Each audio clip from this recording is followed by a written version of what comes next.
தமிழ்நாட்டின் தங்க மகன் டி நடராஜன் 50வது போட்டி Sriram capital Tamil Nadu premier league 10வது season.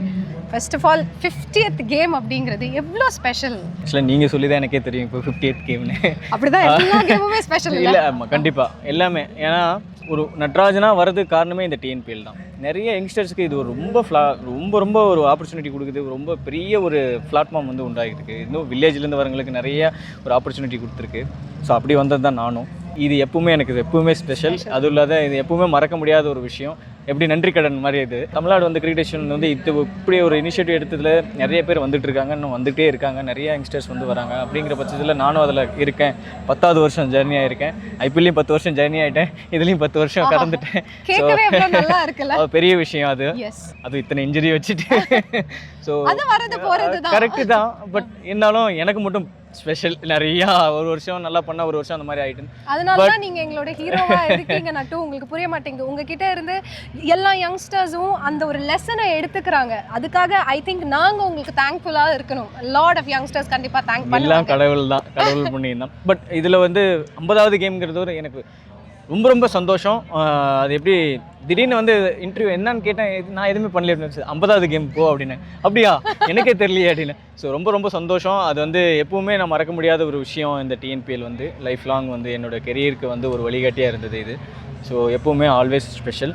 Super. And through out India நம்ம வந்து பார்க்குறோம் நிறைய லீக்ஸ் டெய்லி வந்து ஆரம்பிக்கிறாங்க. பட் தமிழ்நாடு பிரீமியர் லீக் தான் அந்த விதை அப்படிங்கிறத வந்து போட்டது. இன்னைக்கு 10 வருஷம் தள்ளி இங்கே வந்து நிற்கிறோம். அப்படிங்கிறப்போ இது யங்ஸ்டர்ஸ்க்கு எவ்வளோ பெரிய பிளாட்ஃபார்மாக இருக்குன்னு நீங்கள் நினைக்கிறீங்க நட்டு? உங்ககிட்ட இருந்து கேட்குறப்ப யங்ஸ்டர்ஸ் என்ன எடுத்துக்கணும்னு நீங்கள் நினைக்கிறீங்க? ஆக்சுவலாக ஸ்டார்டிங் ஃபஸ்ட்டு நாம் ஆரம்பித்த இந்த டிஎன்பிஎல் வந்து ஐபிஎல்க்கு அப்புறம் ஈக்குவலாக வந்து எல்லாரும் பார்க்கக்கூடிய அளவுக்கு பெரிய பாப்புலரெல்லாம் இருந்தது. ஈவன் ஃபாரினர்ஸ் கூட கேட்பாங்க நெக்ஸ்ட் என்ன டிஎன்பிஎல். அந்த மாதிரி பயங்கர ரீச் இது. ஸோ அந்த மாதிரி நம்ம நீங்கள் சொன்ன மாதிரி அந்த ஒரு விதை நம்ம போட்டோம். இப்போ நிறைய இடத்துல லீக்ஸ் நடக்குது. இப்போ இதனால் என்ன ஒரு விஷயம் என்னென்னா, நிறையா வெளியில் தெரியாத வில்லேஜிலேருந்து வர கிராமப்புறம் இருக்கிற பசங்களுக்கு இது ஒரு நல்ல ஒரு பிளாட்ஃபார்மாக இருக்குது. எந்தெந்த இடங்களில் கான்சென்ட்ரேட் பண்ணணும் நடராஜன்? இந்த டிஸ்ட்ரிக்ட்ல இருந்து வர மோர் நீங்கள் ஆல்மோஸ்ட் இப்போ தமிழ்நாடு வந்து ஓவரால் எல்லா இடத்துலையும் டிஸ்ட்ரிக்ஸில் கவர் பண்ணிட்டாங்க. முன்னாடி பார்த்தீங்களா நான் சொன்ன மாதிரி முன்னாடி மேட்டிங் விக்கெட் தான் கிடைக்கும் டிஸ்ட்ரிக்ஸில். இப்போ பார்த்தீங்களா பியூட்டிஃபுல் கிரவுண்ட் இங்கே பாருங்கள்.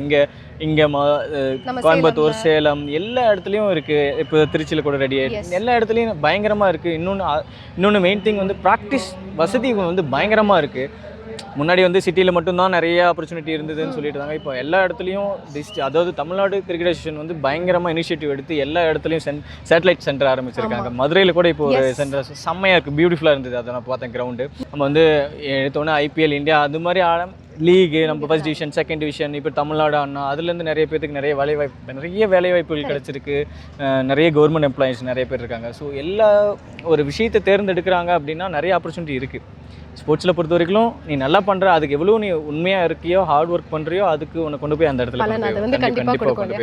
நீங்கள் பேசுகிறப்போ உங்களோட கண்ணில் வந்து அந்த குழந்தைத்தனம் என்னால், அந்த குழந்தைகிட்ட ஒரு எக்ஸைட்மெண்ட் வரும்ல, அது வந்து என்னால் பார்க்க முடியுது. அண்ட் அஃப்கோர்ஸ் இன்னைக்கு நிறைய ஆடியன்ஸ் உங்களை பார்க்க வந்தாங்க. அவங்களுக்கு ஒரு சில வார்த்தைகள் சொல்லணும்னா என்ன சொல்லுவீங்க? நாங்கள் என்றைக்குமே நன்றி கடன் பட்டிருக்கேன் உங்களுக்கு. ஏன்னா நீங்கள் சொன்ன மாதிரி இந்த தமிழ்நாட்டோட செல்ல பிள்ளை நான் எல்லார் வீட்லேயும் இப்போ வரைக்கும் அந்த ஒரு அது அன்போடு இப்போவும் எங்கே போனாலும் அது ஒரு இது இருக்குது. நான் பெரிய இந்தியா பாதி ஆடல, வெறும் ஐபிஎல் மட்டும் ஆடினாலுமே இன்னும் நிறைய நல்ல உள்ளங்கள் வந்து மறக்காமல் வச்சுருக்காங்க. எங்கே போனாலும் அந்த ஒரு அன்பு கொடுத்துக்கிட்டே இருக்காங்க. அதுக்கு எவ்வளோ நன்றி சொன்னாலும் ஈடாகாது. ஸோ அவங்களுக்கு எப்போவுமே நன்றி கடன் பட்டிருக்கேன். உங்கள் மூலிமா அவங்களுக்கும் மிகப்பெரிய மனமார்ந்த நன்றி தெரிவிச்சுக்கிறேன். அவங்களோட சப்போர்ட் எப்போவுமே எனக்கு ஒரு பேக் போன் தான். நான் எவ்வளோ இன்ஜுரியாக இருந்தாலும் அவங்க நிறைய மெசேஜ் நான் பார்ப்பேன். உங்களால் முடியும் வாங்க, நீங்கள் என்ன ஆடல, அந்த மாதிரி ஒரு பாசிட்டிவ் வைப் தான் கொடுத்துருக்காங்க. என்றைக்குமே என்ன நெகட்டிவாக ஒரு டிஸ்கரேஜ் பண்ணதே கிடையாது யாருமே. எல்லாருமே ஐயோ அவங்களோட அந்த பாசம் எப்பவுமே எங்கே போனாலும் அது இருக்குது.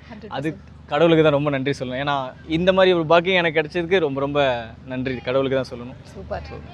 Anyway thank you so much. உங்களோட 50th கேமில் உங்களை வந்து இன்டர்வியூ பண்ணதில் எனக்கும் பெருமை. Thank you very much and good luck for the season. Thank you so much.